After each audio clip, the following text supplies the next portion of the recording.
Hello and welcome back to another day here at the Damage Report. Today is Wednesday, which is big for two reasons. One is that we are in the thick of the impeachment trial and we're gonna be talking about that quite a bit. And the other is the answer to the question, who is we? We is me and Jayar Jackson. Jayar, how's it going? Listen, I'm just excited for the day. If yesterday being the first day of impeachment was a Wednesday, that would be a bit more fitting. But there's an outside chance we're gonna see more fireworks today, strictly because it's a Wednesday, and Wednesdays never fail. Yeah. So I'll make sure I had popcorn last time, I got my box ready. I'm at the show. Are those sweethearts? We're gonna watch this thing, man. Oh, we're gonna tear it up. It's gonna be awesome. I can't wait. I mean, look, I'm not a big fan. Get your sweet tarts, get your Coke, get your soft pretzels, man. I don't care. Let's watch it. That sounds fine, but there is nothing I want to eat less in the morning than sweet tarts. Or maybe an Eggo sandwich. Maybe you have an Eggo sandwich smashed between your Pop-Tarts, maybe, Jim. See why you gotta say that. I'm a guy who literally just ate 2 Eggos as a sandwich, and yet I can still speak from a position of moral authority that your sweet tart snack is weird. Anyway. Thank you for being here, snacks notwithstanding. Glad to have you here. Today is a big news day though, because not only do we get what's gonna be happening during the show, the second day of the impeachment, we get to respond to the first day. So it's bigger than if it was the first day today, because we can actually talk about it now. So we are gonna be talking about some of the big developments from the impeachment, as well as previews of some of the potential bombshells, they say. What's a smaller bombshell? The potential news grenades that might happen later on today. Reactions to the first day. We've got some more crazies both in and outside of Congress. One of my predictions about Fox News is looking more and more true with every passing day, so prepare for me to be unbearable, and more besides. But thank you everyone for being here and joining us for this hour of the news. Please hit the like button and share the stream if you haven't already, so that people know that we're live. And as we go along, if you send us comments and tweets and Twitches and super chats and all that, we will respond to your questions and concerns. All of that said, Jayar, ready to do this thing? I'm down. You got enough sweet tarts? You want to get a second box? I'm hyped up, man. I'm gonna be eating this the whole time. Okay, let's do. Well, yeah, you're gonna be on a sugar high for your sweet tarts. Anyway, okay, let's. With the spirit of a guy who's eaten too many sweet tarts, let's jump into this thing.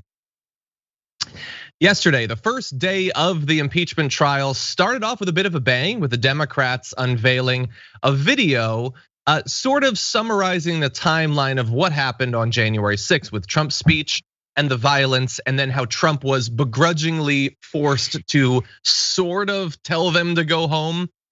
It's about 13 minutes long. It is available online. Obviously, we're not gonna play the full thing, but here are a few of the highlights. The steal. Today I will. We outnumber you 1,000,000 to 1 out here, dude. Take the building! Take the building!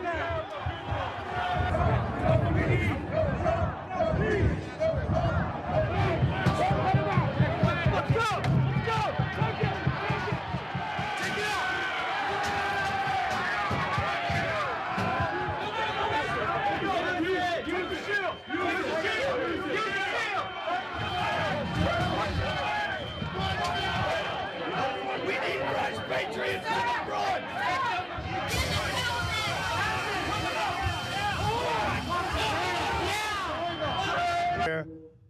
Such a thing happened where they could take it away from all of us, from me, from you, from our country.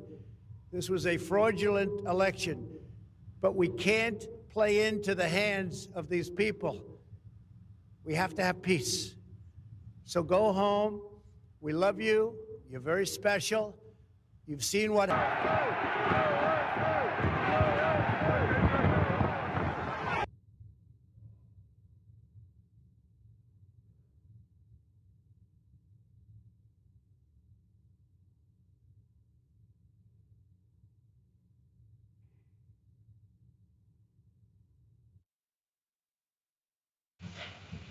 I mean, look, there was so much more there, but this whole thing is madness, that there is any question at all with what he said, what all of his followers were saying that he said. All of them say that they were there for him. And then when like him telling them to go home, sort of, he was just saying, yeah, no, this is what happens. They stole the election from you. I love you, you're special. And then his tweet after, people were dead, bodies were already on the ground. And he's saying, this is what happens when they steal an election. And they're still saying, no, he didn't incite it. He had nothing to do with it. It is like if you pay attention to politics on a daily basis, you have to deal with a lot of bad faith BS. You have to deal with a lot of people who are clearly lying. But this is as dishonest to say that he bears no responsibility, that nothing should be done. This is the ultimate of that thing that is so core to our politics.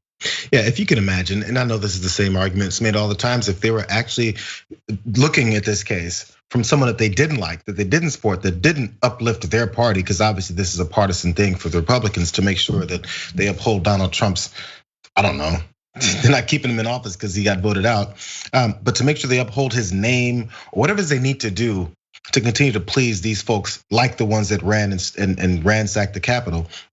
The fact that they have to go this far and with this disingenuous type of approach, just it shows the reasons why they didn't want to have this trial in the first place. Because they knew, remember they kept saying, hey, we already know what we're gonna vote for, we already know how this is gonna go. They made sure, they wanted to make sure that this thing wouldn't get shown to the entire country in this manner. And then after all that, they're still gonna acquit him. So that's gonna make them look even worse, because anyone who looks at this will go, well, this is open and shut, 2 + 2 is 4, right? And then nearly every Republican senator will say, yeah, you know what? 2 + 3 is 3. 2 + 2 is 3 this time. I'm just saying, it's just the way it's gonna work out for us. And they look worse. They didn't want to have to be put in this situation, and now I wonder what they're gonna do about it. Yeah, I mean, they said that they didn't want the clips played ahead of time for obvious reasons, because the clips are damning. They don't want Trump's speech played. They don't want the footage of the attacks played, because they have been, since January 6th, starting on January 6th, they've been doing two things. One, they've been lying about what happened. And two, they've been desperately hoping that you forget what happened. But when you see that crowd chanting, no Trump, no peace, as they rip riot shields away from cops, as they bust in there, like, we need patriots to the front. That isn't, well, we were just walking, like we were just visiting to see the art. No, it was a violent mob. That's all it was. And so many people, some obvious, on the right, have tried to redefine what that was. But a lot of people, I think, because it's been a bit and a lot has happened since then, have allowed themselves to go along with it. No, it was everything that you remember. That crowd that he loved and is very special. And this is what happens when they unceremoniously steal an election. Remember, he was still saying it was stolen after. He's still saying it was stolen now. Like, after all of this, he's still saying that it's stolen. His lawyer came out yesterday and said that he had lost, but Trump still has not admitted that he lost. The whole thing, I get that, like, none of this changes the outcome. None of this has any effect. While that video was playing, people like Rand Paul were like doodling in notebooks. Like, I find this so boring that this mob wanted to kill me and they murdered a cop. I'm just bored by this, because we're not governed by serious people. We're not governed by sane people. We're not governed by people who feel any obligation to democracy or the Constitution or any norms or the constituents or anything like that. They are political animals. They're concerned about their political careers. They're concerned about not getting canceled by Fox News or whatever, so they can keep selling stupid books. The whole thing is just so pointless, and it's not going away. There was one small other point of that video, of part of that video, that, because I went through a lot of it yesterday, where at that, again, the speech that incited them to finally make their move, he said, when there's a fraud, when you bust someone for fraud, he goes, the rules change. You suddenly don't have to do things by those same rules anymore. In other words, hey, normally we wouldn't be storming the Capitol, but in this particular instance, since the election was stolen from me and you and the American people, we have to take our country back, and the rules have changed. What else does that mean? So we had Sarah Palin on Good Morning Britain yesterday and everything, and what they need in her ridiculous argument, what they need is for Donald Trump to say, hey, everybody, every one of you, and number how many people are there, all of you must go to the Capitol right now, break through the window, grab a fire hydrant, you have a fire extinguisher, throw it at people, take your flags and bang through the windows. Hey, cuss at people, tell them you're gonna come find them, chase Capitol Police around. He has to say explicitly everything that you did in order for you to believe that he incited them to do it. It doesn't make any sense, and they don't really believe it either. It's just, let's just get through this so we can go ahead and acquit him over nothing. Exactly, none of it's true. They don't actually believe that it wasn't incitement. They don't actually believe that you can't convict a guy that when he's not the president anymore. And them saying, well, this is gonna open the door to us doing it in the future. No, no doors being open. Republicans don't have doors and doorways. They just go wherever they want. That's what they're doing. Nothing is changing based on this. And also, let's remember, it's only a couple weeks ago, so it shouldn't be too hard to remember. The only reason we're debating whether you can convict a president who's not the president anymore is because the Republicans didn't allow the trial to go forward before the inauguration. Okay, so they stopped it from going forward, and then they said, well, now it's too late. Tee-hee, well, look at the situation we ended up in. No, I'm not stupid, I'm not a child, I know what you did. And we know that you don't think that you can't convict someone who's not president anymore. There's no January exception. There's no the purge in late January where a president can do whatever they want and then just squeak through to the inauguration and then there's no consequences. That isn't how it works. Not at all. Now, early on yesterday, there had to be a vote on whether the trial would even continue. This sort of vote over the constitutionality of it all. And so 6 Republicans ended up siding with the Democrats and saying that the trial could continue. And that is a result of some of them, including Senate Minority Leader Mitch McConnell, and that I'll never get tired of saying that, taking sort of a different stance on this than you might have imagined a couple of weeks ago. Senate Minority Leader Mitch McConnell is signaling now to fellow Republicans that the final vote on Donald Trump's impeachment is a matter of conscience, and that senators who disputed the constitutionality of the trial could still vote to convict the former president, according to 3 people familiar with his thinking. Okay, I guess that's good. I don't think there's a lot of them that are like, oh good, my conscience has been freed up to be exercised. Anyway, he says that he also hasn't made up his mind on how he'll vote, even though he voted Tuesday to declare it unconstitutional for the Senate to hear the case against the former president. So this seems like I wanna send the signal so that people will say I'm being reasonable, but I also tried to stop this thing from happening in the first place. So not a lot of credit coming from me. I don't know. What about you? It's not like this maze that Mitch McConnell has built that's hard to navigate. He's done this before. He did it a few weeks ago when Trump was mad at him because he left the door open for impeachment. Like he's leaving the door open for impeachment again now. Oh, Mitch McConnell's insinuating 5% of the time that he might actually vote for impeachment. Hey, let's give Mitch McConnell credit for being a normal human being. No, let's not give him credit for being a normal human being because he's not.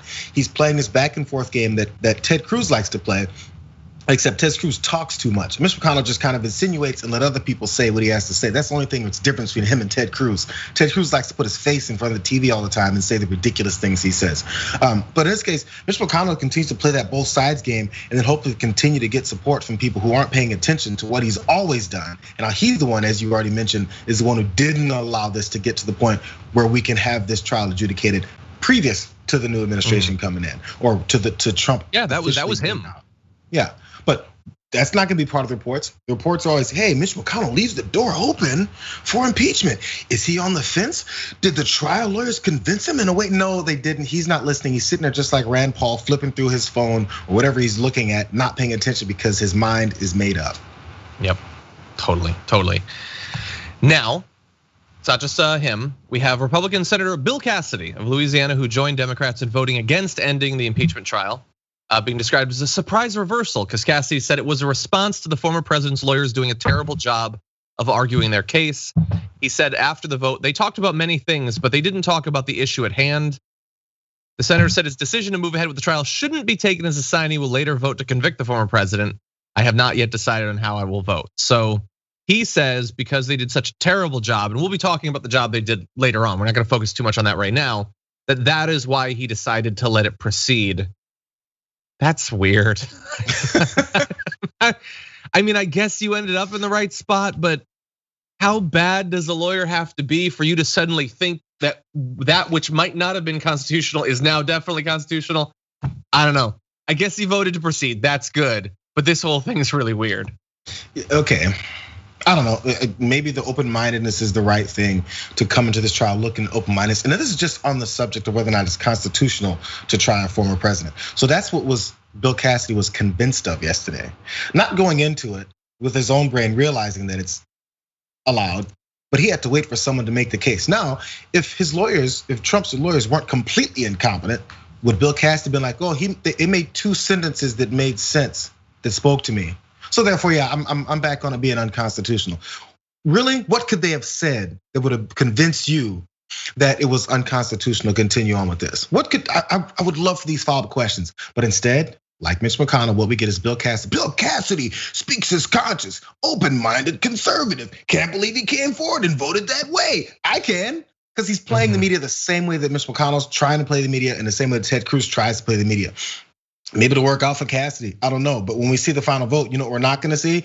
Bill Cassidy, who voted to acquit Donald Trump, previous to that said he didn't know what he was gonna vote for. But in reality, we can tell that he always knew what he was gonna vote for, because he's always been playing this politically, because everyone's out for themselves. They're trying to test the winds and see where they can land and make sure they continue their careers. That's all this is. Yeah, and look, I know anything could happen. The people, their conscience could come into play, and then they could 17 Republicans could decide to stand with the party or with the country instead of the party. Yeah, sure. But anyway, and I know some people are probably disappointed with us in the audience. And aside from that, like in not thinking that there's any hope. And then aside from that, I've seen on Twitter lately, there's been like, the media is so focused on the fact that it's probably not gonna happen when they should be focusing more on the fact that he's definitely guilty. And look, I'm down for media criticism. I feel like we've done that. I feel like we're very clear about how guilty he is. I feel like everything, I would say reality is very clear about how guilty he is. If you are a person that is in the chat right now that is on the fence about whether he's guilty and thinks that us devoting 10 more minutes to it might sway you, feel free to post a comment. I don't think you exist. I think that everybody knows. I think that we all know, and we've all known for a very long time. He was inciting violence long before January 6th, as we'll turn to in just a few minutes. Absolutely, I'm ready. Okay, let's do that then. Here's one of the potential bombshells or tiny little grenades. It's a popper that might come up to sort of lay the groundwork for the case in the trial that Trump was inciting violence, and that is past support for violent acts, of which there are many. I mean, we could go with him saying that he could shoot people. We could go with him saying that if you punch a protester in the face, he'll pay your legal bills. He's been doing this a lot. But that said, there was something just in the run up to the election that was very clear. Now, do you remember this video? I'm about to run out of gas, which I'm sure some of you would love. Look at that. Oh my God. So that was a few months ago, and that was a caravan of Trump fans trying to run a Biden-Harris bus off the road. Now, Biden-Harris were not in there, it was campaign volunteers. But they were doing that. They were crowding around it, getting right on top of it, trying to scare the hell out of these campaign advisors with their flags and all of that. Now, after that happened, Trump tweeted a stylized video of the caravan and captioned it, "I love Texas." Days later, he declared that these patriots, in his words, did nothing wrong. And this is in the House trial memorandum.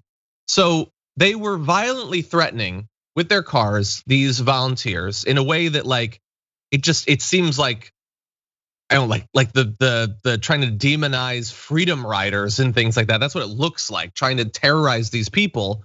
And Trump called them patriots, says, "I love Texas." Like that only obviously increases the chance that other people would do it. And by the way, it happened in other places. These caravans of Trump supporters started rolling out all over the country in different places.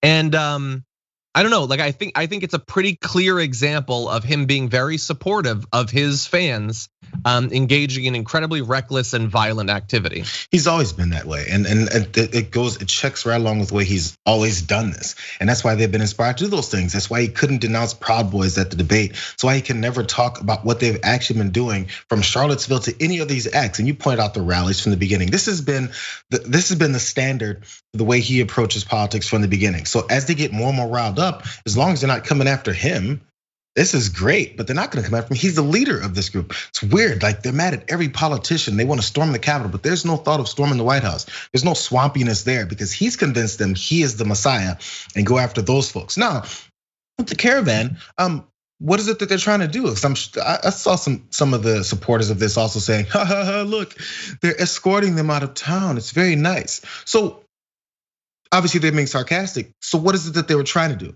You can deny that they were trying to intimidate them. You can deny that they were trying to run them off the road because we didn't see them actually run off the road because the bus didn't flip. Okay, so yeah, they're in the clear. What were they trying to do then? You're denying what people are saying that they were trying to do. So what is the answer? Let's talk to them. What were they trying to do? What were they out there for? They just happened to be next to the Biden-Harris bus, which Biden and Harris were not in. And what's it doing that's gonna intimidate these campaign workers? What's gonna change about that? It's strictly just to show their president, look, we're carrying out the potential violent actions that you're priming us to carry out. We are ready to go. You give us the signal. That's all it is. Yeah, I mean, you could go back through so much of this. I mean, like here's a small one. You remember like a couple months ago when a bunch of militia members wanted to kidnap and try and probably execute Gretchen Whitmer of Michigan? When it was announced, Trump's response was Whitmer's done a terrible job. Yep. They just found out that there was a terrorist plot to kidnap and murder a female politician. And his response was, she's done a terrible job.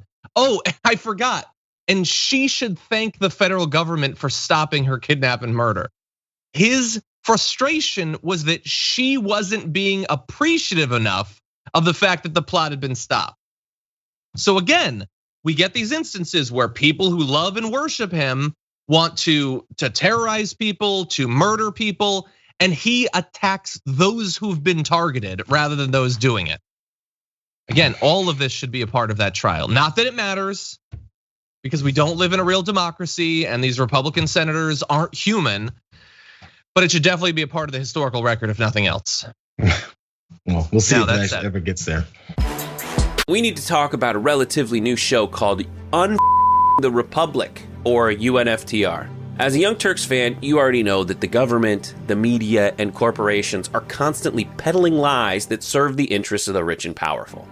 But now there's a podcast dedicated to unraveling those lies, debunking the conventional wisdom. In each episode of the Republic, or UNFTR, the host delves into a different historical episode or topic that's generally misunderstood or purposely obfuscated by the so-called powers that be, featuring in-depth research, razor-sharp commentary, and just the right amount of vulgarity.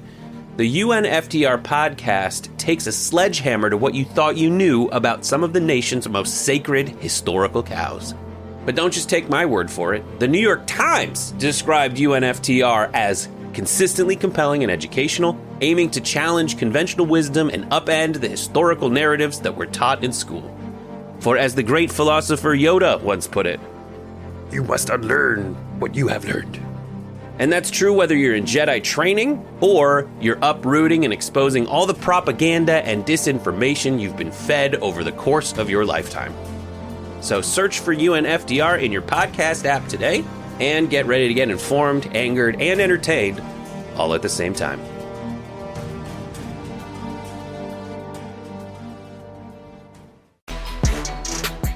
Apparently, Trump's lawyer's performance, which was pretty universally panned, also had a pretty bad reaction from Trump himself.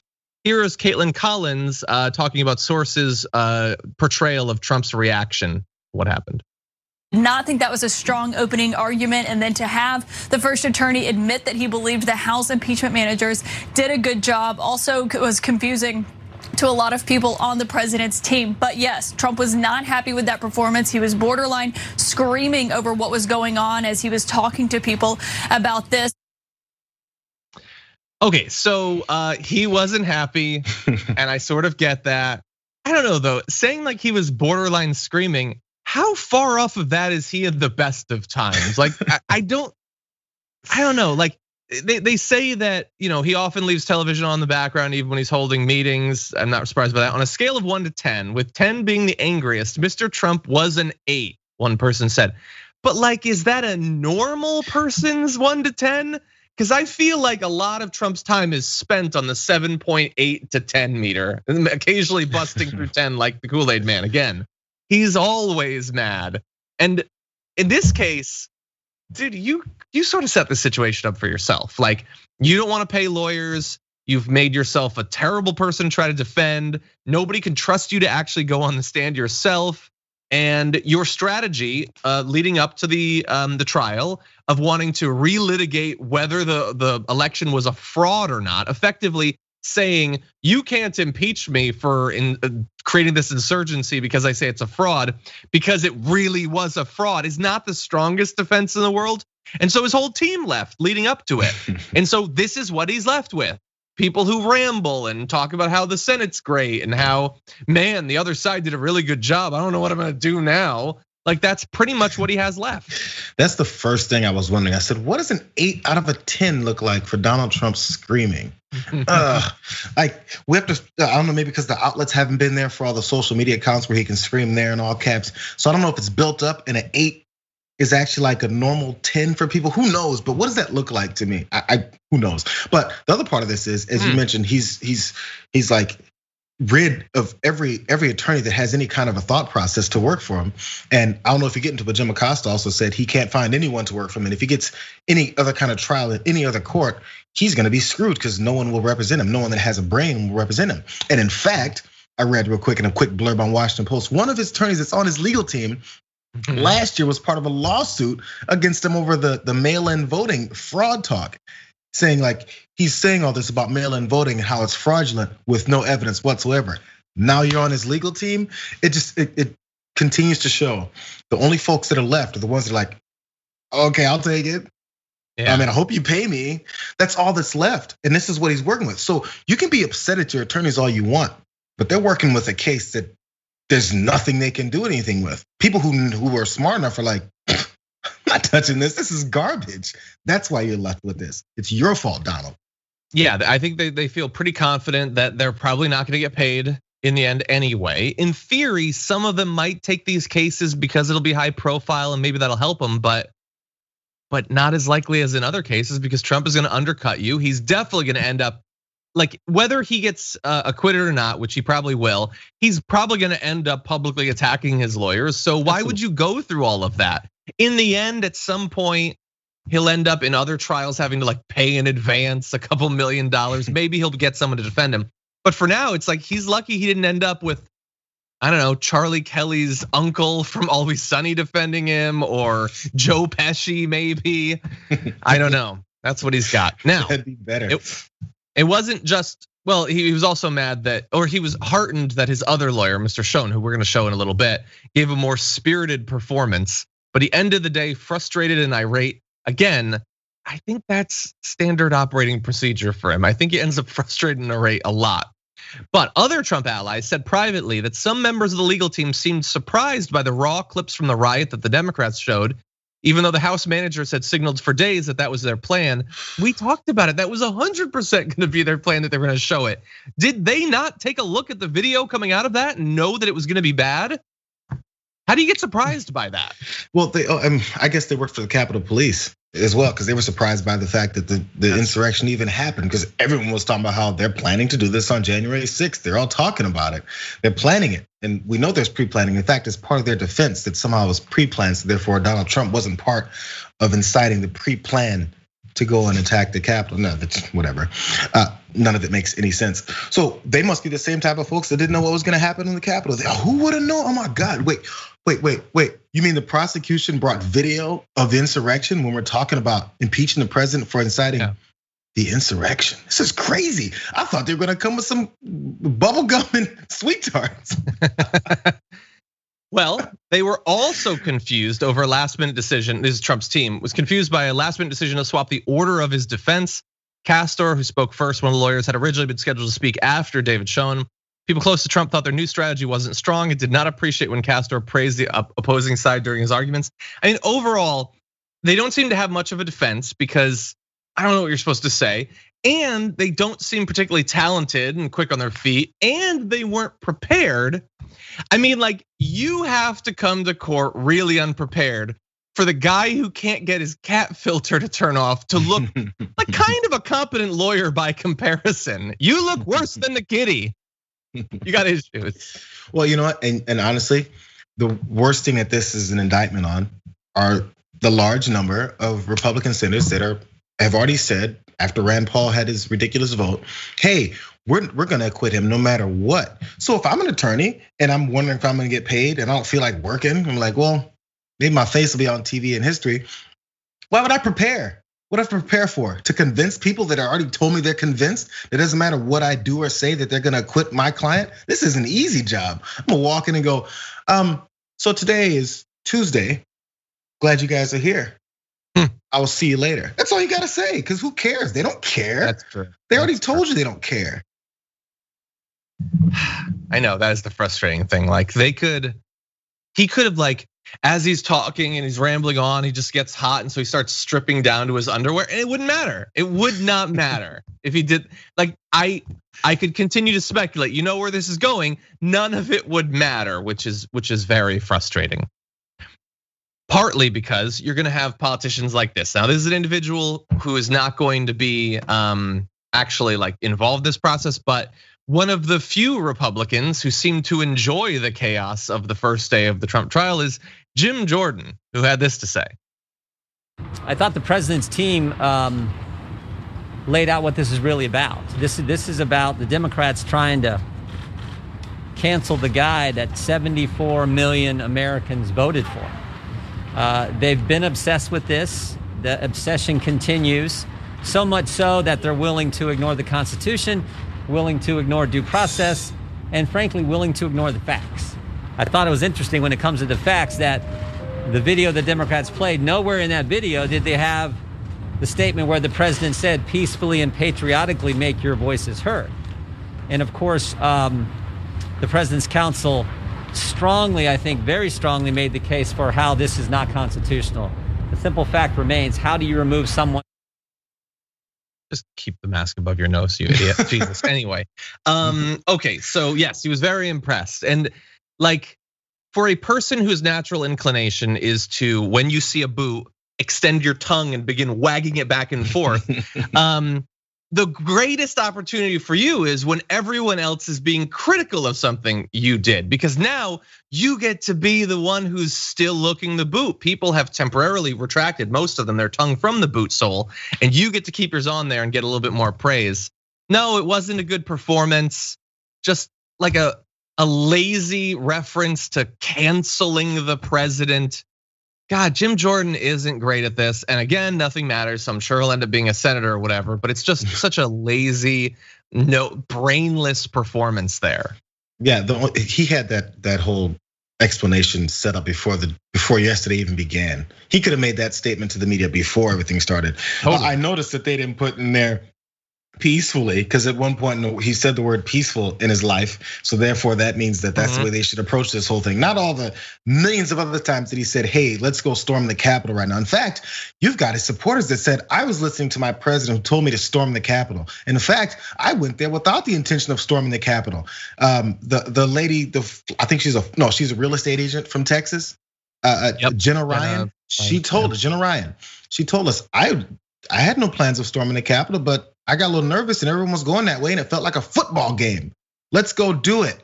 That's what happened. So as these people keep telling you the reality of the story, hey, Jim, I noticed you didn't bring up all the people who stormed the Capitol that said the president told them to. It's weird how you didn't bring that part up, Jim. It's ridiculous. And again, he probably didn't listen. And if he did listen, he was like, what do those words mean? So he didn't listen. It's just the way he approaches these things. He doesn't have to think. It's another lazy politician.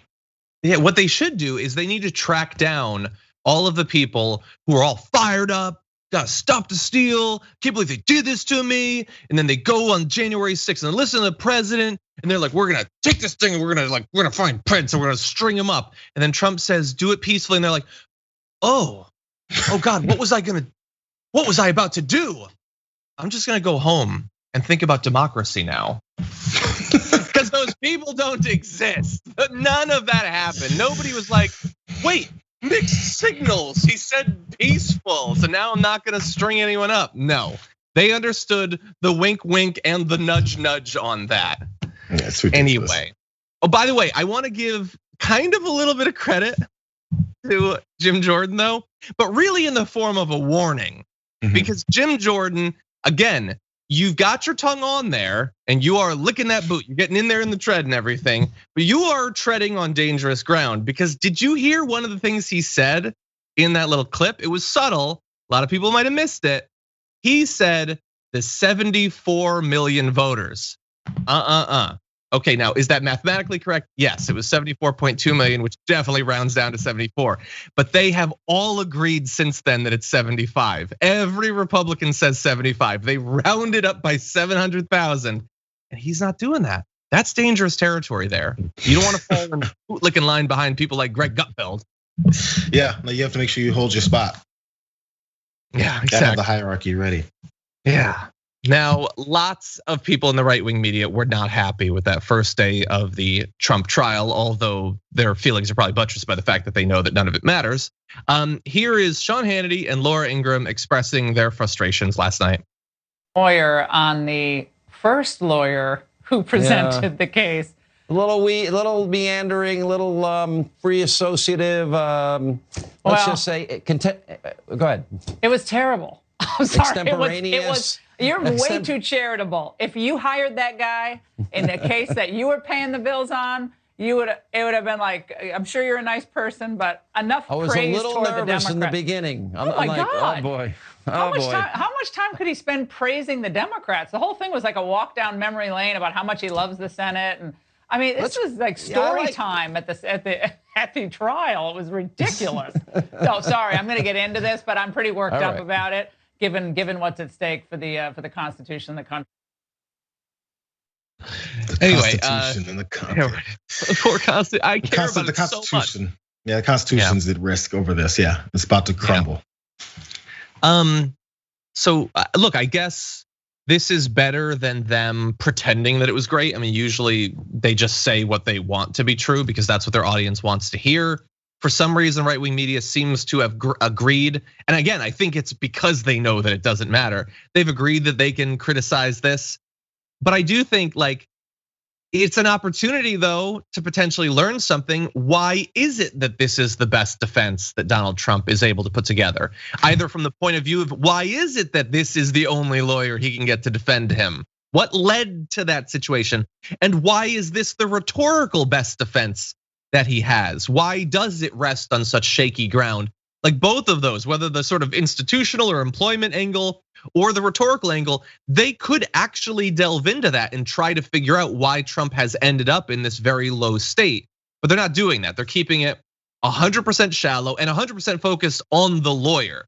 His performance was bad. It has nothing to do with Trump. And so even in the moment, this is the closest either of them have come to criticizing the president in literally years. And even then, it's still miles away from actually coming to grips with what Trump is. Yeah, it was way too far for them to even give any props to these attorneys because they couldn't wait. I'm sure every conservative in the country that's supporting Trump was trying to make sure that they said, okay, we had to prepare ourselves to say this is a great argument, but it was so far from that. They couldn't even come up with that. And they've done some reaching before with some ridiculous arguments, calling them great arguments every time Trump speaks. Let's keep it real. But the main objective here, as you talked about, Jim Jordan was lining up to lick the boots.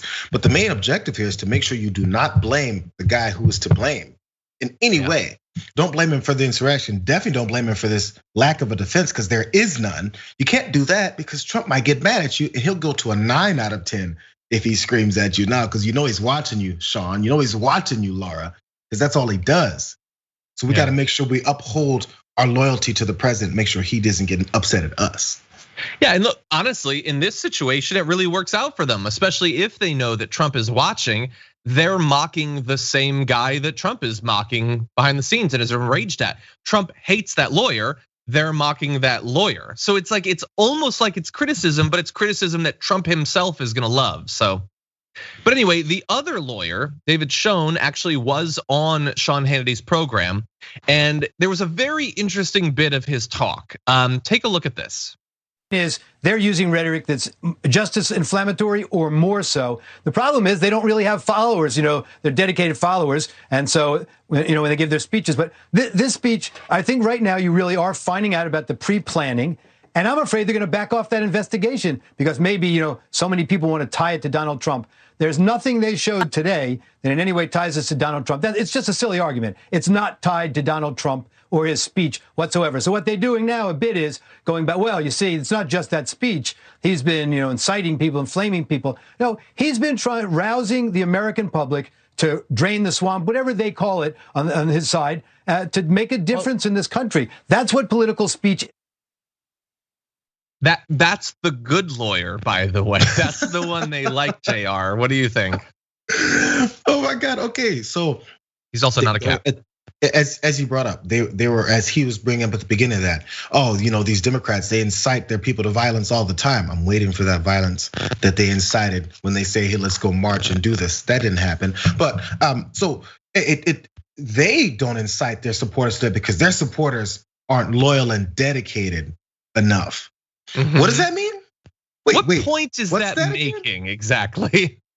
Because now you're caught with, first off, let's obviously make the point that he's making, or finish that point that he's making, which was, hey, Donald Trump supporters wouldn't attack the Capitol because they're loyal and they'll do what their president tells them to do. These Democratic folks, their guys are just soft and just don't follow through. Sounds like they went off of his orders to go and attack the Capitol. Mm-hmm. They're caught with this mix of trying to make sure that they point out, because Trump needs this for his ego. My supporters are loyal. They'll do anything for me because that feeds him.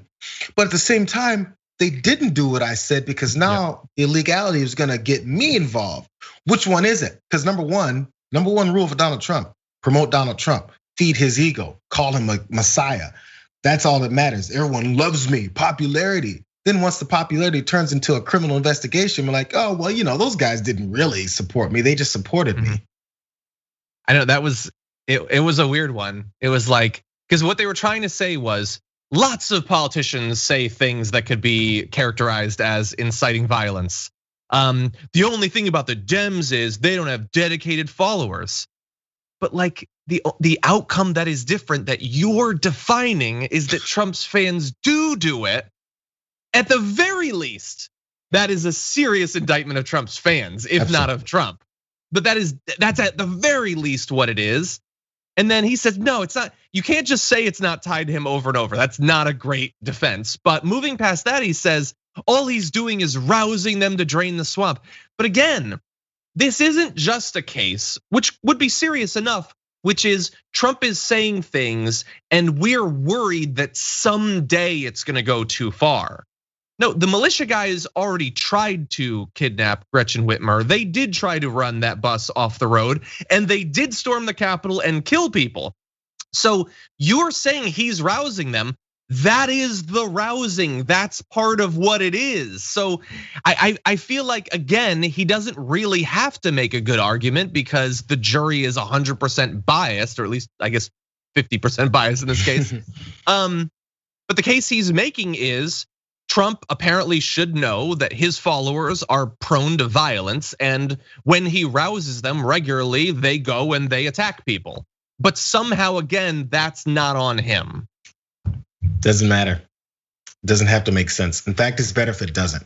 Because if it made sense, people would have to come to a conclusion. And the only conclusion when you logically think about this is, wait, they stormed the Capitol and the president incited them to do so. It's the only logical conclusion.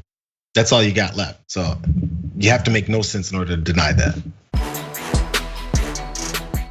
Majorie Taylor Greene apologized for her conspiracy theories like a week ago. She didn't really specifically apologize, but she said that she had learned and she would stop doing it, kind of. And that was a good couple of days. And now we've got this. She tweeted, this is yesterday. If the January 6 organizers were Trump supporters, then why did they attack us while we were objecting to electoral college votes for Joe Biden? The attack ruined our objection that we spent weeks preparing for, which devastated our efforts on behalf of Trump and his voters. The Capitol attack was planned and organized, not incited in the moment by President Trump, and no Republican member was involved. Well, Republican politicians were all across the country had flown in, but we were all victims that day. And once again, Trump is the victim of the never-ending hate-fueled witch hunt. This impeachment trial is a circus for the Democrat media mob to entertain the masses that they have brainwashed and addicted to hate. You literally talk about how Satan makes Democrats eat children's faces, but sure, we're the ones who are addicted to hate. So they don't see the Dem policies being rapidly forced into place that are destroying our lives, stealing our freedom, and putting America last. What does that mean? But anyway, a lot of that is bad, stupid, and conspiratorial. But the first tweet is saying she doesn't believe that those were Trump supporters in the Capitol attack. It feels like it's January 6th and 7th all over again. She still thinks that that was a false flag, that Antifa or the Democrats or some book clubs, I don't know, whoever, but definitely not Trump fans attacked the Capitol. Glad she's not, yeah. Jayar, go on. I'm glad she's not pushing these QAnon conspiracy theories anymore, consider she's in office now. And she doesn't say anything off the wall or that doesn't make any sense. There's multiple aspects of that first tweet. I will let you finish, so I won't step on what you have. You still were going. I don't like interrupting you, Ida Rolla. No, just really, no, I was going on for a long time, so I don't mind it. Yeah, so I don't remember. What was I saying? Sorry. Well, no, I do remember. Yeah. Yes. How many of the people who participated in it do we need to profile and go in depth on? And we find out about all their affiliations. And Trump made me do it. That's why I did it. And like, please give me organic food if I admit that it was him. Where? And then the right-wing media figures that were there in the Capitol. Where's the Antifa? They've now rounded up dozens of people. None of them lefties. Isn't that weird? But she believes it because she is just as dim and conspiratorial as she was back before she was running for office. Reality has to become whatever it needs to be for her to feel comfortable. And what she needs to believe is nobody that believes like me would have possibly done something bad like this. Ergo, it has to be the other side that did it. It's always the way it is. Also, apparently, according to Rob Portman, Nancy Pelosi was somehow involved in the planning, and this impeachment trial is a diversion. Yeah. Try and figure that one out. But let's flesh through the ridiculous nature of this tweet. So if it wasn't Trump supporters that stormed, that means it was anti-Trump folks or people who wanted to keep them from finishing their objection. So let's flesh this whole ridiculous tweet out. So they want to make sure they stop the objection from Ted Cruz and Hawley and probably one or two others, because those objections would have done what? Because libs and also Democrats, Biden folks, whatever point that this swamp and deep state was organized to storm the Capitol in the name of Donald Trump to somehow convict him, they were worried about you objecting to the election that they had clearly won, and that Trump and his attorneys had been to court and had been laughed out of 60, 70 times. I lost count. But they were concerned that you were gonna do what with your objections? Subvert the election? So you saying you're gonna subvert the election somehow. So you're gonna disenfranchise all these Biden supporters and voters because somehow that's okay. And number two, I thought that we trusted our election systems and you don't trust it at all. But this is the way this is all worked out for you. It doesn't make any sense that we're concerned about you flipping the election. So therefore people ran and stormed the Capitol to stop you from doing it. You were about to lose. Part of the pressure was saying Mike Pence better do the right thing, because if he doesn't do the right thing, we lose today. You were going to lose that day. What would people be afraid of? Well, and also she's a little bit separate from most of the Republicans now are saying, no, we weren't trying to overturn the election. We were just speaking out for our constituents. We were standing up for election security. She's saying, no, we wanted to overturn the results and we were stopped from doing that because again, she doesn't admit that Trump lost. She still believes that he won, or at least is saying it. And again, she is saying those people there were not Trump fans. So let's play this video. If that is true, then why? Let's put this in the context and I'll explain.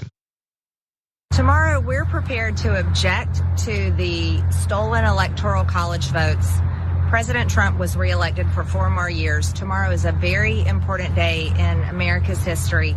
We can't allow our integrity of our elections to be stolen.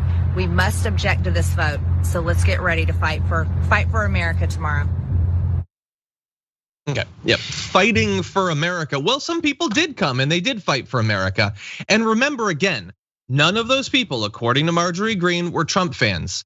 So why was Trump speaking to a huge crowd of Antifa about how it was stolen and they were cheering for it? Why did no Trump fans show up for that? Because they'd been trying to get them to come for literally months, but apparently none did come. Only Antifa came. And then after Antifa rampaged through the Capitol, killed, beat a cop to death, destroyed property. Why did Trump come out and say that he loved Antifa and Antifa are very special people? And this is just what happens. What Antifa did is perfectly fine. This is what happens when he's still in election. Why did that then happen? Why was Trump going along with the false flag that Majorie Greene believes happened? But again, none of it has to make any sense because her brain is just an empty shell with a couple of like bouncy balls rolling around in it, and there's a little bit of fuzz. That's about it. It's whatever. And there are like millions of people that think she nailed it. She's the one. She gets what's going on. I really am trying to find myself through that maze of logic now. Because I thought it was just like one layer of this differentiation between reality, but it goes like 3 or 4 layers deep. So this is on purpose, by the way.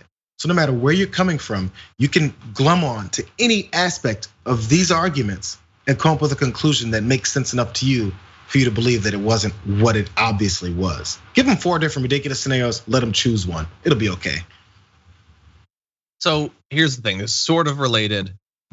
We've been saying since the 6th that not doing something about the people who inspired this, which Trump is obviously the biggest figure, but he is hardly the only person that contributed to this. And so it's a little bit frustrating that he's like the only person that's actually being investigated right now, is going to lead to more people doing it. And I want to remind you all that there's a lot of Republicans out there that are getting increasingly comfortable with the sort of both rhetoric and possibly like clear acts of terrorist violence that we've been seeing that are still out there. And they're watching to see what happens.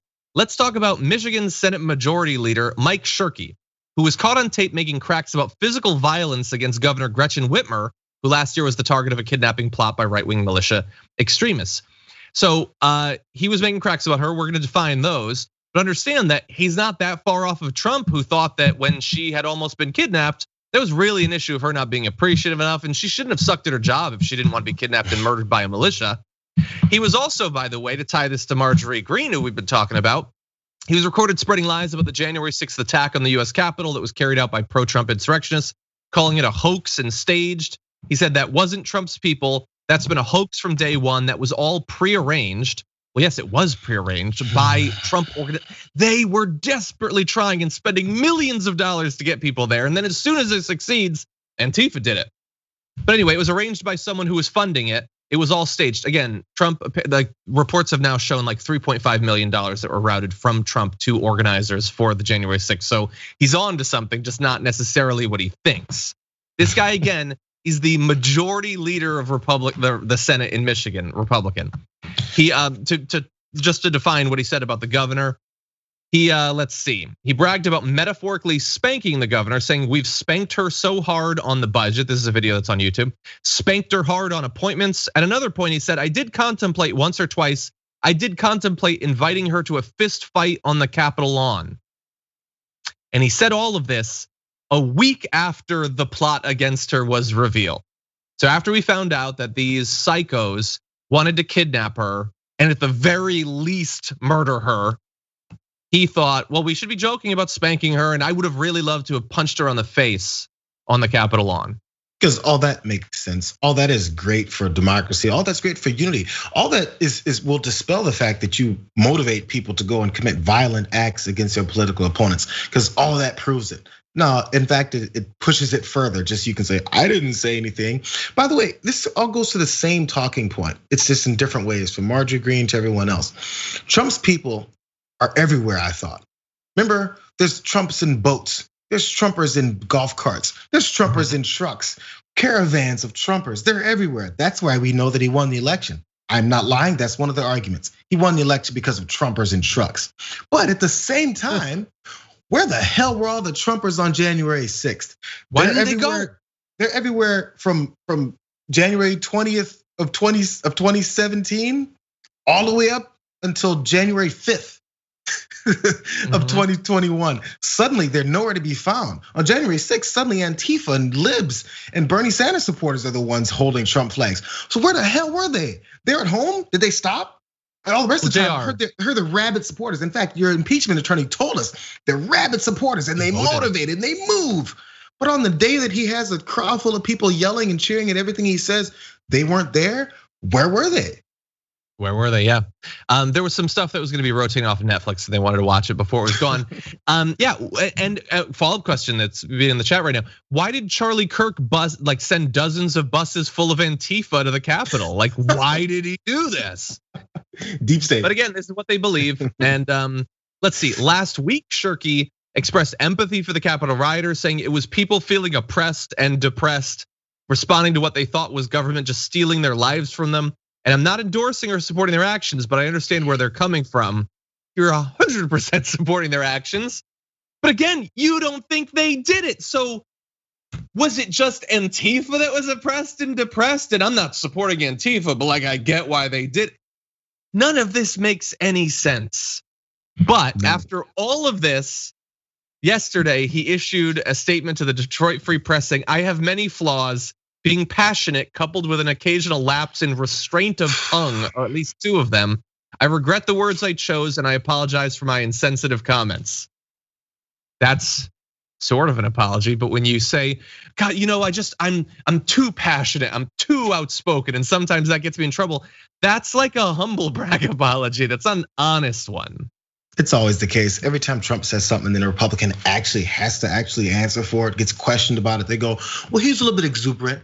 You know, his tone could have been different. You know, he was a little bit outside the box there. All these terms that are so like patty cake about what people say and do. I want to punch you in the face. Hey, go murder them. Hey, I will shoot someone in another street. I will bail you out if you do this for me. Oh, I wish his tone would have been different. I mean, he just gets a little bit out there sometimes. He's so passionate about what he feels. Hey, serial killers are passionate about their work too. That's why they keep doing it. Is it passionate? If he's on trial, should a serial killer now be, oh, you know what? He's just dedicated to his craft. No, he's a murderer. Serial killers, what they need is more restraint of tongue. Restraint of tongue. Restraint of tongue is what like DJ Khaled exercises. Look it up. It's not like a thing where like, well, guys, I just sort of said that I would like to punch the governor in the face. I shouldn't have gone that far. And he's, again, we pointed out because he's off there in state government, but he wasn't just elected. He's the majority leader saying all of this stuff. And he is every bit as crazy as Majorie Greene. Now that said, we got one more song, and I'm mostly gonna pull through to this because what did I tell you? Okay. Yesterday was the first day of the impeachment trial, but Tucker Carlson wasn't having any of that. Rather than cover it, he addressed the pandemic, arguing that orthodoxies surrounding masks and social distancing had evolved without explanation and that any dissent was immediately being silenced. Again, this is one of those really cowardly Tucker Carlson traits where he doesn't want to actually criticize a thing, but he wants to criticize those who criticize those who criticize the thing. So he's defending crazy people, but he's not brave enough to actually be a crazy person. Except that I've been telling you for a couple of months now, what is one of the things Tucker Carlson is gonna do to get his audience? And it is going to be that he's gonna turn against the vaccine. And people were like, come on, that's crazy. He's not gonna do that. Trump made the vaccine and it's what's gonna let us go back to normal. Why wouldn't that be a good thing? But I thought, no, it is too appealing to be able to get the crazies to follow him by saying, well, you know, we're just saying maybe you shouldn't take it. Take a look, this is from last night on Tucker Carlson. When are we finally gonna repeal Corona law? And what about this vaccine? Why are Americans being discouraged from asking simple, straightforward questions about it? Questions like, how effective are these drugs? Are they safe? What's the miscarriage risk for pregnant women, for example? Is there a study on that? May we see it? And by the way, how much are the drug companies making off this stuff? Well, there's nothing QAnon about questions like that. They're not conspiracy theories. They're the most basic questions. In a democracy, every citizen has a right to know the answer. But instead, we got fluff and propaganda. The media rollout for the vaccine came off like a Diet Pepsi commercial at the Super Bowl. Tons of celebrity endorsements, not a lot of science. It was totally disingenuous, and naturally, it had the opposite of the intended effect. Most Americans already supported vaccines. They didn't need to be browbeaten in order to be convinced. They were grateful their kids no longer get tetanus and polio and chickenpox. They weren't anti-vaxxers. And yet from the very first day, the way the authorities handled the COVID vaccine did not inspire confidence. If the vaccine was so great, why were all these people lying about it? Honest question. And they were lying. Clearly they were lying. You know that for certain. Honest question. He's just an honest guy with questions. I mean, he's an honest, intellectually honest guy who said, if the vaccine is so good, why is the pandemic still here? Why did it immediately eradicate it when people don't have the shot yet? That is a thing that he said. So if you want to gauge how intellectually honest he is, honest question, that's all. The condescending overpronouncing of every word. And I'm just saying, why were they lying? They were definitely lying. No, this is such a classic right-wing tactic. They have invented a thing to be opposed to. And the thing they're opposed to is the media was just browbeating us to take it. What browbeating was going on? What lying was going on? Some people were happy that finally there was a vaccine for a thing that had killed hundreds of thousands of Americans. And you found that to be frustrating because you helped contribute to those deaths. Oh, everybody already supported it. Everybody's just naturally in support of it. And all I'm gonna do is gonna spend the next 6 months of my show saying, we should be asking questions and I just wanna know. And you'll notice that I'm not actually bringing any of the doctors on who did these trials. I'm not seriously finding out what the side effects are. I'm just gonna focus really heavily on anecdotal side effects. And I'm just gonna keep saying suspicion is totally warranted. These are basic questions, blah, blah, blah. So that anti-vaxxers will feel much more comfortable with my show than with others. And if it results in more people being questioning of the vaccine, it doesn't affect me. After all, he says he's gonna take it. And we know that all of them are gonna take it because they know how safe it is. He doesn't care if it ends up that some of his fans are exposed to more of the disease. If you want evidence of that, just watch any of his broadcasts over the last year. That has been the net effect of him during the pandemic, has been to make people naturally question masks and social distancing, the most basic things he's been against. So it is not shocking that the next thing that they were talking up during the early parts of the pandemic, saying we don't need to do all this other stuff, we're gonna get a vaccine. Now he's against that too. I told people it was coming and it is getting worse. It's not just him, by the way, Laura Ingram's been doing it too, but he's been consistently doing this now for more than a month. I remember when Trump was nearing the end of his term, and then people were saying, wait till these Democrats and these libs, once he's out of office, suddenly they're gonna trust the vaccine. But when he's in office, they don't trust it. Well, because he's been lying, first of all, about like the rollout, exactly what it is, saying he developed it, all this other stuff that just, he's been manipulating information since the beginning. So that's the reason not to trust him. So fine, I'm actually okay with that argument. And you say, look how disingenuous these libs are. As soon as Biden gets in, they're gonna be taking the vaccine. So where are you on this side now? Are you flipped now? Did people predict, hey, wait until Trump is out of office and all these conservatives are suddenly gonna hate the vaccine? When previous to that, they were like, hey, we should name it the Trump vaccine. Yes, Geraldo said that. So that flip also happened. Let's make sure we point out the potential partisan nature of this from every direction that we can. Number one, if you watch enough Tucker Carlson, you realize, I always point this out too. These guys are talking through a teleprompter. This is not questions that he's really curious about. Just again, when you see him say, I just wonder, what about this? And what about that? He's not really wondering. Some producer wrote that in a teleprompter and he's reading it. Or maybe he's part of the people who write it. I don't know his nature of his production of his show, but either way it goes, that's a planned sentence that he is reading from a teleprompter. These questions are not questions. These questions are posed to make you think a certain way. Because we already know when Tucker Carlson has something he wants to say to his audience, he says it because he speaks to them like they're 4-year-olds. You should do this, and this is the way it is. They're doing this to you, and he tells them the way it is, the way he wants them to believe. These questions aren't questions he's looking for answers to. These are to make you not believe what you maybe would have believed before in a Seinfeld fashion. What is it about these vaccines? I'm wondering what's going on. What's up with that? What are you talking about? Now you have questions instead of directives towards your audience.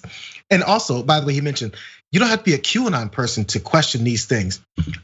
I remember a month ago, Tucker Carlson said this thing called QAnon. I thought he didn't know what QAnon was. Now it's a QAnon thing. Keeps going back and forth on whether or not he knows something or doesn't know. Again, I'm very glad that you brought that up because he's not gonna come out and say QAnon is right, but he wants people who believe QAnon is right to watch his show. And so he just defends free thinking about QAnon. He won't actually say it's true, but he says, how dare you attack those who think it's true? He's not gonna say the vaccine will kill you, don't take it, but he wants anti-vaxxers to feel very comfortable on his shows. So he'll say, well, how dare they say that you shouldn't be spreading misinformation about autism and all that. It's this really cowardly thing where he wants to get them to watch his show, but he's not gonna ever say anything specific enough that you could actually link him to one of those things. He's just gonna spend the next couple months defending QAnon and the next couple months asking questions about the vaccine, which, as Jayar rightly pointed out, dude's got 1 billion producers. If he was really curious about these things, he wouldn't be reporting on his questions, he'd be reporting on the evidence they'd found. If he wants to know how much money they're making, he could have his producers figure that out and they can report on that. If they wanted to know what the actual side effects are, first of all that information's already available, and you could definitely get the actual doctors who participated in it, or you have access to the White House briefings. As someone pointed out, Ducey Jr. could be asking your questions for you. You're not interested in the actual answers, you're interested in asking the questions. That's all. And for his own personal profit. He wants the biggest audience possible, and it doesn't matter if that leads to more people's families being torn apart because people believe in satanic conspiracy theories, or if more people get sick and die because they're not gonna take the vaccine. He doesn't give a damn about that. He's a rich guy looking out for his own interests. That's all he is.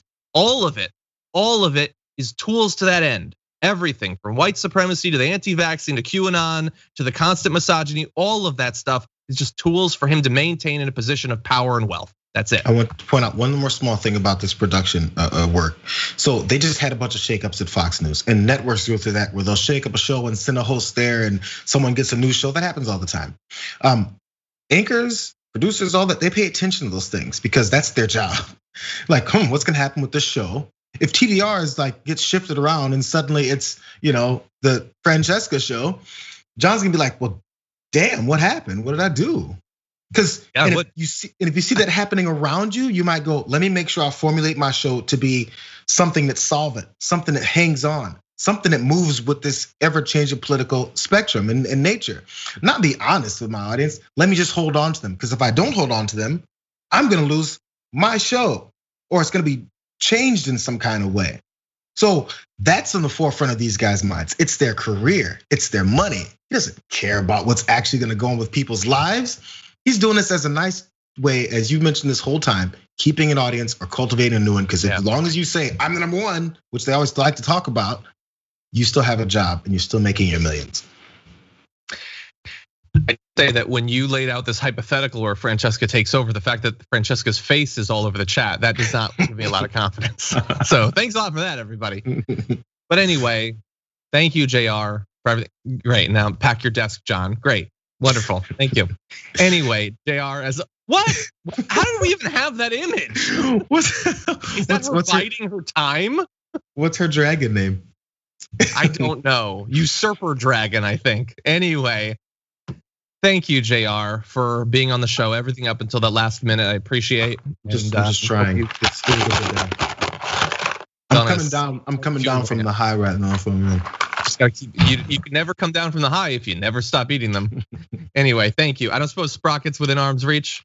Sprocket's in some other room somewhere. Okay. Well, thank you as always, Jayar. Talk to you soon. Appreciate it. See you guys. Just a couple of weeks ago, a group of 50 prominent women put a full page ad in the New York Times calling on the new president, Joe Biden, to implement what they're calling a Marshall Plan for moms. But not everyone supports this particular approach. Our next guest is the founder of Moms in Office, Simona Grace. Welcome to the Damage Report. Thank you so much for having me, John. Glad to have you here. So what is your opposition to the proposed Marshall Plan for moms based on? I have a few opposition about this, and I would like to start with the fact that this is just so representative of what's going on in our country today, that our government is not responsive to the needs of the American people. Do we really need a full-page paid ad in the New York Times by prominent women and celebrities for our government to pay attention? And do the American people really have the confidence to believe that our government works for us? So I don't like this approach because I think we have lost so much confidence in our leadership. And also the gendered language that they use. This is the type of language and lawmaking that we have been fighting against for the past 50 years. In 1972, Ruth Bader Ginsburg argued that Charles Morris should be able to claim a tax deduction for caregiving expenses. So I find this ironic that now we're asking for $2,400 a month for caregiving for female caregivers only in the home for their unpaid labor. There are so many ways that we can approach this. This is a problem. Moms are struggling. I'm a single mom. I can tell you myself. This has been a tough 11 months. But let's look at some economic policy that actually makes sense, that's inclusive. So is it that you basically believe that more aid should be given, that the sort of economic impact and time spent on caregiving is important, but that you would prefer an approach that isn't founded on one particular gender? Absolutely. I don't think we can write laws in 2021 in the United States based on gender. And when we're looking at moms and women and why they are so hard hit and why they're struggling so long, there are a few reasons for that. One reason being that the industries that are hard hit during this recession are employing more women, such as education, leisure, and travel, and so retail, and so on. So we have to continue to support these industries and implement programs like the Paycheck Protection Program to make sure that these women can return to their jobs. We have to spend more resources on the safe reopening of our schools. We should be able to give families tax credits and stimulus payments, but not based on gender, based on need. Do you think that, I know that the new aid bill hasn't been passed yet, but there's conversations about what it should include, and we have a pretty good idea so far, although it might change, of what it is going to include. How far do you think what's currently being included will go towards addressing some of the concerns that you're expressing? I think we have a really good chance of passing this legislation, and it's really good news for working families. We just heard this week that President Joe Biden proposed to increase the tax credit, the child tax credit, to $3,600 for children under 6, $3,000 for children between 6 to 17. There's talk about dispersing these payments as monthly payments between July and December. These cash payments for American families who are struggling could be a game changer. These payments could lift millions of children out of poverty. So we have a very good chance of passing this. But again, Joe Biden needs to fight for the American people and not for bipartisanship, and make sure that he keeps pushing this legislation. So aside from what's currently being discussed, I mean, he came in, he had his executive orders in several different areas. We now have the COVID aid bill that's being discussed. What isn't currently being proposed that you would like to see done that could help in this area? I am really disappointed about the $15 minimum wage. The fastest growing segment of minimum wage workers in our country today are mothers. Women are overly represented in low wage jobs. The minimum wage could give 40 million American workers a lift. We can no longer work 40 hours a week and live below the poverty line and take care of our children. The $15 minimum wage is way overdue. I believe it should actually be $25 an hour. I am very disappointed, but it looks like they're not going to be able to push this bill through if they keep the minimum wage. So we have to keep fighting for this. This is one thing that women need in order to get economic justice, to be empowered economically. And so originally that was going to be included, but Biden seemed to indicate that that's probably not going to happen. He says he'll return to it. Do you have faith that they will return to it later on this year? And if so long as the filibuster remains, if they're not able to do this through reconciliation, do you have any faith that something like 10 Republicans would possibly cross over and increase the minimum wage? I don't have any faith in the Republicans, which is so sad. I would love to tell you that I have faith in this passing. Yes, it's not going to pass through reconciliation. We know that. But Bernie Sanders introduced the bill, Raise the Wage Act, and he's proposing the $15 minimum wage. We can push for that separate legislation to go through, but it's going to be up to us. We're going to have to push this administration to make sure that the progressive policies that they promised us actually will become reality. Interesting. Well, that's certainly the story for a lot of different areas going forward. Simona Grace of Moms in Office, appreciate you joining us today on the show. Thank you for having me.